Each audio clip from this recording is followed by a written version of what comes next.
Bonjour à tous et merci d'être là pour cette nouvelle vidéo. La trêve internationale est terminée, enfin terminée. J'en pouvais plus, le football va pouvoir revenir et reprendre ses droits. Et le Barça va pouvoir reprendre son méga calendrier. Je vous l'avais dit juste avant la trêve, pendant le mercato, il était important de ne pas dilapider l'effectif parce qu'on allait avoir un calendrier serré cette saison. Et c'est le cas, là on va enchaîner les 6 prochains matchs en jouant tous les 3 jours. On va commencer donc avec un déplacement contre Retafe, ensuite on va recevoir Ferencváros en Champions League, ensuite on va recevoir le Real Madrid, on va enchaîner tout de suite après avec un déplacement à Turin contre la Juventus. Ensuite, on se déplace dans la foulée contre Alaves. Et enfin, on reçoit le Dynamo Kiev. Donc évidemment, on va parler du match contre Retafe. C'est pas un déplacement facile de base. Mais en plus de ça, ce déplacement, il va falloir évidemment l'analyser dans le contexte de ce calendrier. Mais aussi de la trêve internationale. Puisque vous savez, il y a des joueurs qui sont partis jouer en Amérique du Sud, qui sont fatigués, qui ont joué dans des conditions plus ou moins difficiles. Donc ça aussi, c'est des éléments à prendre en compte. Mais avant ça, évidemment, on va dire quelques mots sur Retafe.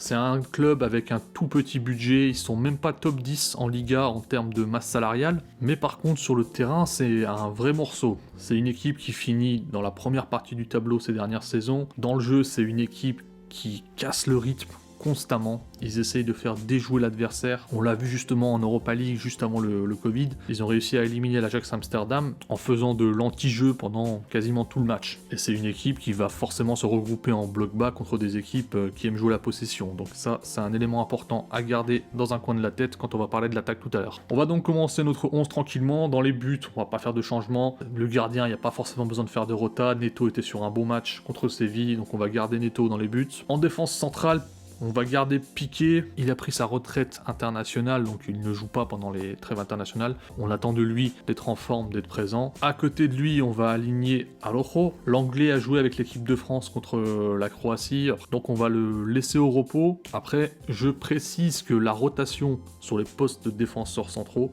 est moins nécessaire. C'est des postes qui usent moins physiquement les joueurs qui jouent sur ce poste. Donc cette rotation avec la titularisation d'Araujo, c'est surtout pour garder Araujo dans le rythme de la compète. Donc la rotation, je pense qu'il faut en faire pour que les joueurs soient frais, pour que des joueurs, les titulaires, puissent se reposer, mais il faut aussi savoir faire de la rotation pour que les remplaçants soient impliqués, puissent avoir du temps de jeu et puissent être en forme pour pouvoir dépanner à n'importe quel moment. En latéral gauche, donc Jordi Alba est blessé, vous le savez. Firpo était aussi blessé, il a apparemment repris l'entraînement mais il est beaucoup trop juste, donc il ne jouera probablement pas. Ce sera donc Serginho Dest qui sera titularisé à gauche. Malheureusement, ce choix implique forcément la titularisation de Sergi Roberto à droite. Là tout de suite on voit déjà les limites de l'effectif barcelonais sur les postes arrière. Donc malheureusement pour l'enchaînement des 6 matchs à venir, il va y avoir que peu d'options possibles pour faire de la rotation au niveau des latéraux. Une solution cependant que moi j'envisagerais pour faire reposer mes latéraux, ce serait de jouer avec une défense à 3. Les Pays-Bas ont joué comme ça contre l'Italie, et Frenkie devant la défense à 3, il s'est régalé. C'était un chef-d'œuvre. Donc je pense réellement que c'est une option que le Barça devrait envisager pour certains matchs. Jouer avec une défense à 3 et Frenkie devant la défense. Donc parlons de Frenkie justement, parlons donc du double pivot.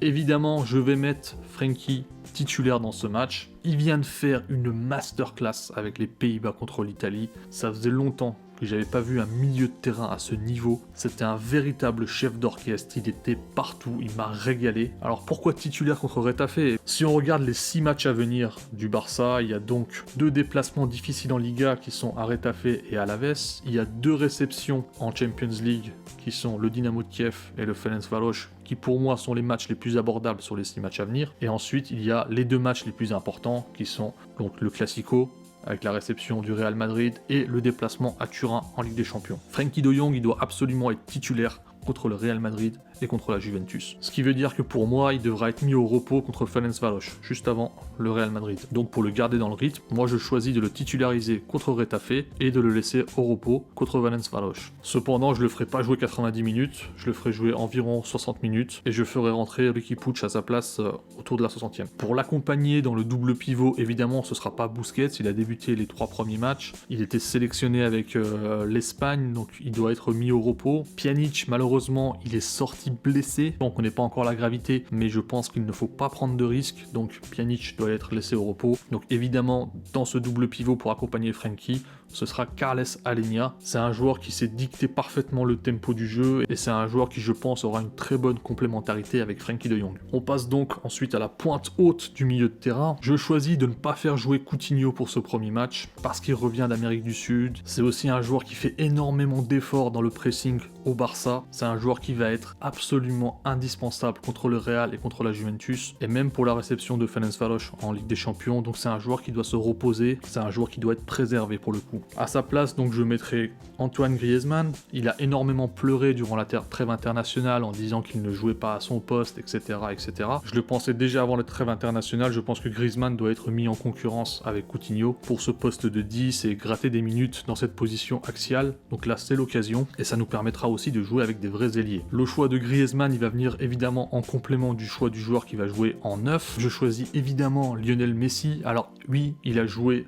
contre la Bolivie à plus de 3600 mètres d'altitude, etc., etc., etc. Je sais, maintenant, Messi, c'est un joueur à qui on ne demande pas de faire énormément d'efforts dans le pressing. Il en fait, mais on lui demande pas en faire des masses. Donc c'est pas un souci. Il va pas se ruiner la santé contre Retafe, il pourra aussi se reposer sur le terrain, dans des phases de jeu, il pourra gérer ses efforts. Et surtout, ce qui va être important, c'est que je vous l'ai dit avant, c'est que Retafe, c'est une équipe qui aime beaucoup jouer en bloc bas, notamment contre le Barça. Et pour faire la différence contre ce bloc bas, il nous faut absolument Lionel Messi à la construction. Et du coup, il pourra venir permuter avec Antoine Griezmann qui va prendre le poste de 9 et Messi va venir au cœur du jeu et construire le jeu. Ce sera absolument indispensable pour faire la différence. Il reste donc les postes dédiés. Le premier nom que je vais cocher, ça va être Trincao. Pour moi, il doit jouer. Il n'a pas énormément joué durant la trêve internationale avec le Portugal, donc il sera frais. Je pense que dans ce genre de match, la rotation doit profiter justement à un joueur comme Trincao et on doit lui faire confiance. Pour l'autre poste dédié, il va donc rester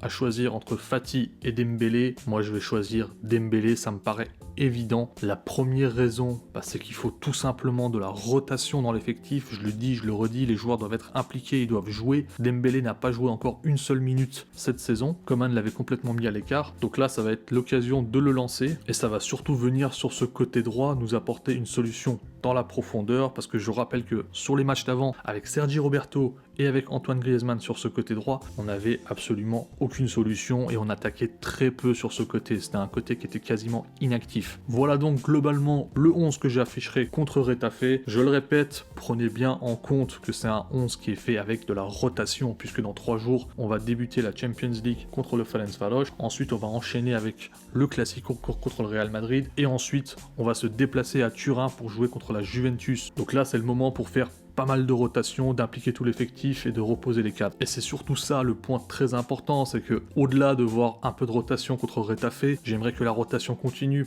Par exemple, peut-être pourquoi pas contre Ferencváros, voir Riqui Puig titulaire ou Pedri titulaire. C'est ce que j'attends de voir de Coman dans les prochains jours, dans les prochaines semaines. Donc on verra bien. N'hésitez pas à me dire quel 11 vous metteriez en place pour ce match contre Retafe et peut-être même pour les matchs suivants. De toute façon, on va enchaîner les vidéos dans les prochaines semaines puisque le Barça joue tous les 3 jours. On va faire les avant-matchs, les débriefs et je vais vous préparer également la vidéo sur Kubala avant qu'on joue contre le Ferencváros, son ancienne équipe. En attendant, prenez soin de vous. Ciao!